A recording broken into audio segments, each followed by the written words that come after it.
नमस्कार, follow up देख रहे हैं आप। मैं आपके साथ अभिषेक पीयूष। जैसा कि आप सभी जानते हैं, भारत एक लोकतांत्रिक देश है और यहाँ पर शासन की जड़ें जन जन तक पहुँचाने के लिए पंचायती राज व्यवस्था को अत्यंत ही महत्वपूर्ण माना जाता है। दरअसल ग्रामीण विकास और ग्रामीण जनता की भागीदारी को सुनिश्चित करने के लिए पंचायती राज व्यवस्था एक अत्यंत ही महत्वपूर्ण व्यवस्था है, जिसके अंतर्गत सभी ग्रामीण क्षेत्र के विकास को देखा जाता है। अभी हमारे साथ बात करने के लिए पूर्वी सिंहभूम जिले की जिला परिषद अध्यक्ष बारी मुर्मू मौजूद है। हम इनसे सीधा जुड़ते हैं और आपसे ही समझते हैं मैम कि आज ग्रामीण क्षेत्र में स्वशासन की व्यवस्था को लेकर लोग कितने जागरूक हैं।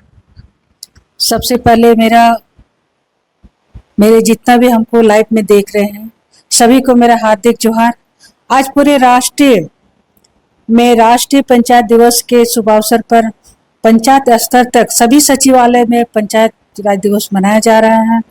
और चूंकि देश का विकास के लिए 3 स्तंभ हैं और ये 3 स्तंभ लोकसभा, विधानसभा और इधर जिला में जिला परिषद, तो इस चीज के तहत जो भी हमारे ग्रामीण लोगों को घर घर से जोड़ने वाला वो पंचायत स्तर के त्रिस्तरीय चुनाव में जो भी प्रतिनिधि जुड़े हैं, जीते हैं, उन सभी के माध्यम से होते हैं।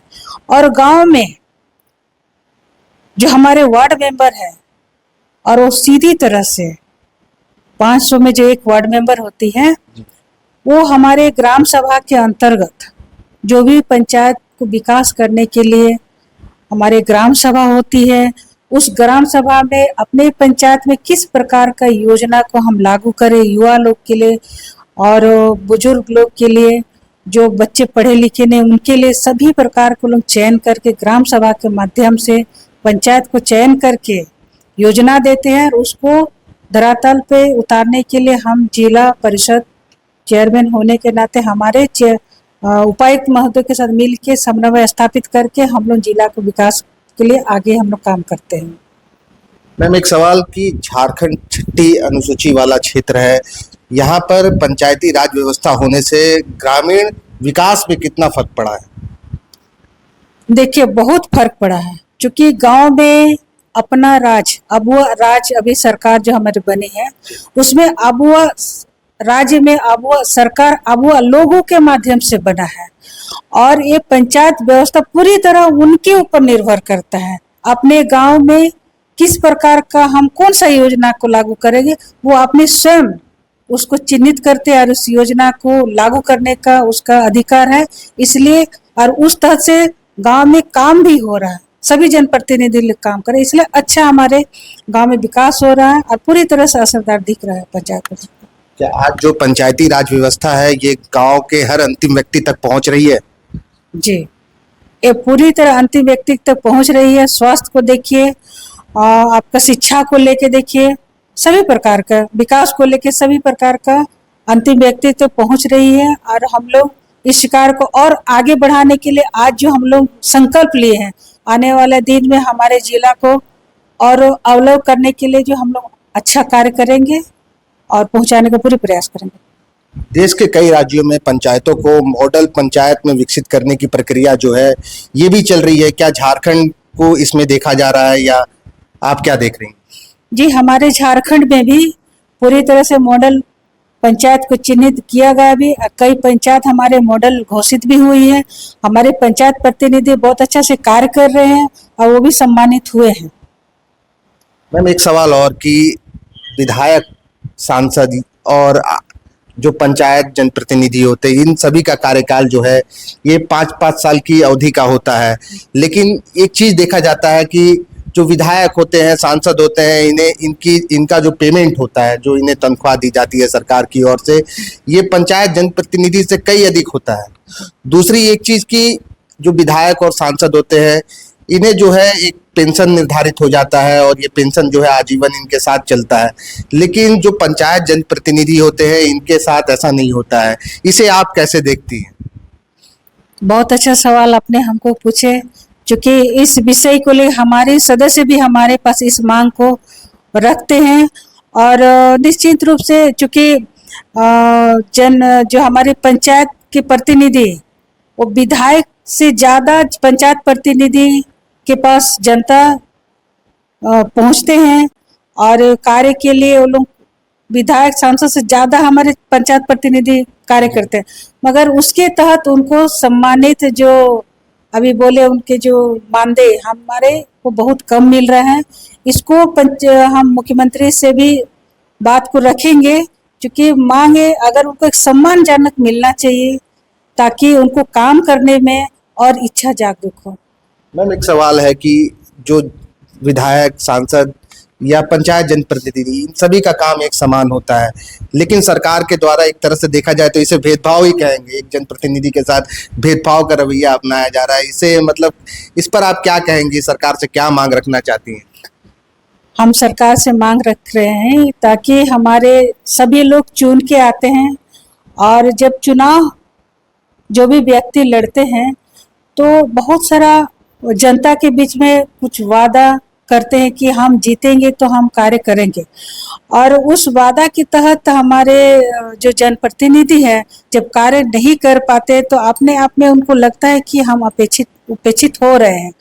तो हमारे जितना भी जनप्रतिनिधि है, विधायक हो, सांसद हो या हमारे पंचायत प्रतिनिधि, सभी लोग को मान सम्मान बनाए रखने के लिए आपस में तालमेल करके काम को करना चाहिए ताकि हम सबके मान सम्मान भी बचे और काम भी पूरी तरह से हो।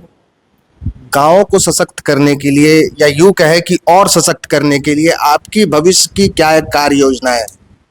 अभी आज चूंकि राष्ट्रीय पंचायत दिवस के रूप में हम लोग मनाएं और हम भविष्य में ये है कि हमारे पूरे जिला में सभी जनप्रतिनिधि जो हमारे त्रिस्तरीय चुने हुए उन जनप्रतिनिधि प्लस हमारे ग्राम प्रधान को एक साथ एक हम ट्रेनिंग 2 दिवसीय कार्यक्रम को रखेंगे। ये प्लानिंग है ताकि हमारे ग्राम सभा में जो भी चयन होके आए उनको जानकारी देना है। बहुत कुछ हमारे ग्राम सभा में जानकारी की कमी होती है जिसके चलते वो लोग चयन करने में योजना चयन करने में उनको असमझ नहीं हो पाता है, तो उनको एक ट्रेनिंग के माध्यम से जागरूक करेंगे और हमारे गांव में अच्छा योजना को लागू करने के लिए उनको जानकारी देंगे ताकि हम उस योजना को फलीभूत, जिसको हम जनता को अगर हम वादा करते हैं उस कार्य को हम जमीन के स्तर पे कर सके, इसके लिए जानकारी और अवेयरनेस बहुत जरूरी है। ये कार्यक्रम हम बहुत जल्दी करने वाले हैं। आज हमने संकल्प लिया है ताकि हमारे जिला अच्छा कार्य और अच्छा नाम कमा सके। मैम एक सवाल मेरा यहाँ पर है कि झारखंड में पंचायती राज की भूमिका जो है ये काफ़ी महत्वपूर्ण है और एक तरह से जो देखा जाता है कि पंचायती राज में पेशा कानून को जो है ये अर्थव्यवस्था को मजबूत करने वाला माना जाता है कि ग्रामीण अर्थव्यवस्था को अगर मजबूत करना है तो इसमें पेशा कानून एक महत्वपूर्ण अंग है इसका। ऐसे में झारखंड में भी जेएमएम की आप लोगों की सरकार है और आप यहाँ पूर्वी सिंहभूम जिले की मुखिया हैं, तो ऐसे में क्या देख रही हैं पेशा कानून जो हाईकोर्ट से जो आदेश आया था कि इसे 2 महीने के अंदर सरकार जो है इस पर फैसला लेकर के इसे लागू करे, लेकिन अब तक इस पर कोई निर्णय नहीं हो पाया है। ऐसे में आप क्या देख रही है, पेशा कितना जरूरी है और इसे लागू करना चाहिए और सरकार क्यों नहीं कर रही है? नहीं, सरकार पेशा कानून को लागू करने के लिए प्रयास कर रही है। अभी हमारे रांची में विगत कुछ दिन पहले हमारे 13वां अधिवेशन सरकार के हुई थे झारखंड मुक्ति मोर्चा के, और उस अधिवेशन में इस बात को पारित किया गया है कि झारखंड में जल्द से जल्द पेशा कानून लागू होंगे और हमारे मुख्यमंत्री जी इस पर पूरी तरह से अपना माइंड कॉन्सेंट्रेट कर चुके हैं कि हम झारखंड में पेशा कानून को लागू करेंगे। ठीक है मैम, पेशा कानून लागू होने से पंचायती राज को कितनी मजबूती मिलेगी? देखिए, पेशा कानून का जानकारी बहुत लोग को नहीं पता है। उनको जानकारी जब मिल जाएगी हमारे ग्राम के लोग, ग्राम प्रधान, तो उसको पेशा कानून के तक हमारे गांव में किस प्रकार का काम हो सकते हैं, हमारे गांव में काम करने के लिए किसका अधिकार है, और उस काम के तहत मेला लगाना, कोई योजना, कोई कैंप लगाना, तो हमारे गांव के लोग सीधी तरह से उसे जुड़ेंगे और उसको लाभ मिलेगी। ये पेशा कानून के नियम है और हमारे गांव कितना सुरक्षित होगी पेशा कानून के तहत ये हम जानकार देंगे, और लागू होने से हमारे गांव के सभी लोग अच्छे से उनके लाभ ले पाएंगे। मैम झामुमो का 13वां महाधिवेशन जो हुआ, इसमें कई प्रस्ताव पर सहमति बनी। हम केवल एक प्रस्ताव पे आपसे जानकारी चाहते हैं। इसमें सरकार द्वारा एक प्रस्ताव लाया गया है कि राज्य के जो भी प्राइवेट कंपनियां हैं, इसमें 75% स्थानीयों को जो है उसको नौकरी दी जाएगी और उनको प्राथमिकता दी जाएगी। इसे आप कैसे देखती हैं? इससे राज्य के जो युवा, जो बेरोजगार युवा हैं, उन्हें कितना लाभ मिलेगा? देखिए, हमारा राज्य, हमारा जल जंगल, हमारा जमीन, झारखंड मुक्ति मोर्चा का मतलब सीधी तरह से जमीन से जुड़ा यहाँ के जो मूलवासी है, हमारे यहाँ के जो कुटकाटी है, वो लोगों को बाहर पलायन से रोकने के लिए हमारे राज्य में जो भी कंपनी बनी है, क्योंकि जमीन तो हमारे राज्य का है, तो हमारे जो इस राज्य के जो युवा है जो भटक रहे, उनको जो 75% जो है वो लागू करेंगे। कुछ कुछ जगह हो भी रहा है, काम हो रहा है, और उसको पूरी तरह से लागू करने के लिए हमारे मुख्यमंत्री जी इस पे कटिबद्ध है और वो करेंगे। मैम, एक सवाल जो कई लोगों से मैंने बात की, कई लोगों के मन में इस तरह की जिज्ञासा जिसे कहते हैं, उसे वो कह सकते हैं कि झारखंड एक आदिवासी बहुल क्षेत्र है और यहाँ के मुख्यमंत्री हेमंत सोरेन आदिवासी हैं। कई विधायक जो है वो, चूंकि ये ट्राइबल क्षेत्र है तो कई विधायक आदिवासी हैं। यहाँ की पंचायती राज की मुखिया आप हैं, आप भी आदिवासी हैं। ऐसे में जिले में जो राज्य के जो 24 जिले हैं, इसमें किसी भी जिले में एक भी आदिवासी डीसी नहीं है। आप कैसे देखती हैं इसको? आप देखिए, अब वो डीसी नहीं है, एक बोलने से क्या है ना, उसको लोगों का ऐसा मतलब उनमें जिज्ञासा है कि अगर पूरा राज्य आदिवासी है, सभी जनप्रतिनिधि आदिवासी हैं, तो अधिकारी आदिवासी क्यों? नहीं, आपका सवाल अच्छा है, क्योंकि हमारे अभी उसके लिए तो हमारे युवा लोगों को पढ़ना चाहिए। ठीक है, पढ़ेंगे, हम जितने शिक्षित होंगे तभी उनके जो कैटेगरी है उस परीक्षा में वो बैठेंगे और उसमें चयनित होंगे तभी डीसी बन सकते हैं। तो उसमें हमको हमारे आदिवासी लोगों को शिक्षा के प्रति और ज़्यादा ध्यान देके पढ़ना है, ताकि आज हम डीसी बनेंगे तभी हमारे गांव के लोग एक डीसी के साथ कम से कम अपने भाषा भाषी से अपना जानकारी देंगे, क्योंकि गांव के लोग को उनको ज़्यादा समझने का प्रयास करेंगे। इसलिए होना चाहिए डीसी, अपने आदिवासी होना चाहिए, और तभी हमारे समाज में एक अच्छा परिवर्तन का संकेत मिलेगा। मैम, एक अंतिम सवाल ले लेते हैं। राज्य में अभी शिक्षा मंत्री भी आदिवासी है और आपके जिले से ही आते हैं वो। ऐसे में शिक्षा के प्रति आदिवासी युवाओं में शिक्षा का अलग जगाया जाए, इसके लिए क्या कुछ करने की जरूरत है जो नहीं हो रहा? नहीं, हमारे झारखंड सरकार बहुत अच्छा से कार्य कर रहे हैं, और हमारे जिला के जो शिक्षा मंत्री दादा रामदास सोरेन जी भी अभी अच्छे तरह से काम में पहल किए हैं। और अभी क्या है कि ये जो दिख रहा है हमारे समाज में, हमारे युवा वर्ग अपने देश से जो न भटक चुके हैं, तो उनको अपना समय बेकार का व्यतीत कर रहे हैं। तो उन लोगों को ग्राम प्रधान, हम तो कहीं भी जाते ग्राम में हम बैठते हैं तो हम ग्राम प्रधान को यही हम बोलते हैं कि आपका गांव का मालिक आप हो, डीसीएसपी आप हो, आप अपने गांव को किस प्रकार से सुरक्षित रखेंगे वो आपके ऊपर डिपेंड करता है। तो हमारे बुजुर्ग लोग को, हमारे गांव के प्रधान के साथ जनप्रतिनिधि सभी लोगों को मिल के हमारा युवा लोगों को गाइडलाइन की आवश्यकता, सही मार्गदर्शक की आवश्यकता है।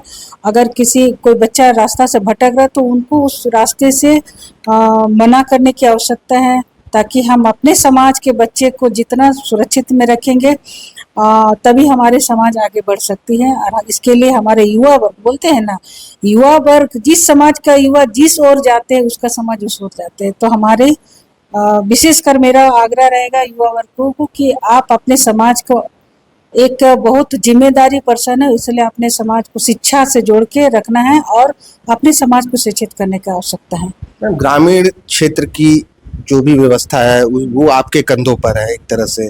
ऐसे में युवाओं को और जागरूक करने के लिए आप क्या कुछ कर रहे हैं? हम खासकर हम महिला वर्ग में ज़्यादा काम करें, चूँकि हमारी महिलाएं ज़्यादा शोषित पीड़ित रहती हैं, और हम चाहते हैं कि हमारी महिला ज़्यादा जागरूक हो और अच्छा पढ़े, ताकि महिला पढ़ने से हमारे दो समाज, दो परिवार को जोड़ती है, तो दो परिवार को शिक्षित करती है। उनके साथ साथ युवा को भी हम लोग विभिन्न प्रकार के सरकार के माध्यम से योजना चले, ट्रेनिंग चल रही है, क्योंकि हर कोई तो नौकरी नहीं मिल सकती ना। तो छोटा छोटा व्यवसाय को लेके कई प्रकार की योजना चले ग्राम में, और उस माध्यम से उसको हम लोग अवेयरनेस का प्रोग्राम दे रहे हैं, और उन लोग उसमें जुड़ भी रहे हैं और लाभ भी ले रहे हैं और अपने आप को स्थापित भी कर रहे हैं। आज पंचायती राज दिवस के अवसर पर हमने पूर्वी सिंहभूम जिले की जिला परिषद अध्यक्ष बारी मुर्मू से बातचीत की, कई मुद्दों पर उनसे विस्तार से बातचीत की। इसी तरह की खबरों के साथ हम आगे आपसे फिर मिलेंगे द फॉलोअप के साथ। मैं अभिषेक पीयूष, नमस्कार। गोल, जहां 27 वर्षों के सफर में 17,000 से भी अधिक छात्रों ने डॉक्टर एवं इंजीनियर बनकर भरे सफलता की ऊंची उड़ान, जहां साधारण छात्र भी झारखंड टॉपर्स बनकर बना रहे इतिहास। दूरदर्शी शिक्षाविद श्री विपिन सिंह के मार्गदर्शन में मेडिकल एवं इंजीनियरिंग के लाखों छात्रों के लिए आशा की किरण के रूप में गोल, नेशंस लीडिंग इंस्टीट्यूट। बायोम सिर्फ मेडिकल प्रिपरेशन का संस्थान। बायोम से लगातार दूसरी बार नीट यूजी में 700 मार्क्स पार। 10th पास स्टूडेंट्स के लिए फाउंडेशन कोर्स, 11th पास स्टूडेंट्स के लिए फ्रेशर कोर्स और 12th पास स्टूडेंट्स के लिए टारगेट कोर्स 17 अप्रैल से शुरू हो रहे हैं। कॉल 7360066190 और विजिट बायोम, circular road near women's college and Hinoo, Ranchi. thefollowup.in. Like, share, and subscribe. www.thefollowup.in